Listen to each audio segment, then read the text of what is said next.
नमस्कार मित्रांनो, स्वागत आहे तुमचं आताच्या ब्रेकिंग न्यूजमध्ये.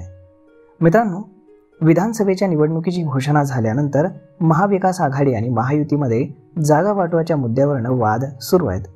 निवडणूक जाहीर होऊन आठवडा उलटल्यानंतर आता सर्व पक्षांनी उमेदवारांची पहिली यादी जाहीर केली आहे.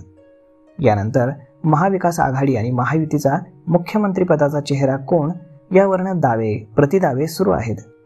या सगळ्या दरम्यान एक प्रसिद्ध भविष्यकारानं महाराष्ट्राचा पुढचा मुख्यमंत्री कोण याबद्दल एक मोठं भाकीत केलंय. ज्योतिषी अनिरुद्ध कुमार यांनी 12 ऑक्टोबरला त्यांच्या इंस्टाग्रामवरनं पोस्ट केलेली आहे, ज्यामध्ये त्यांनी म्हटलंय की ग्रहताऱ्यांची स्थिती पाहता महाराष्ट्रातील आगामी निवडणुका या महायुती जिंकेल असं त्यांनी सांगितलंय. तर मग आता पुढे ते म्हणाले की महाराष्ट्राचे मुख्यमंत्री कोण होणार याबद्दल रविवारी म्हणजेच 20 ऑक्टोबर 2024 रोजी देखील त्यांनी एक पोस्ट केली आहे आणि देवेंद्र फडणवीस हे महाराष्ट्राचे पुढचे मुख्यमंत्री असतील असं त्यांनी सांगितलेलं आहे.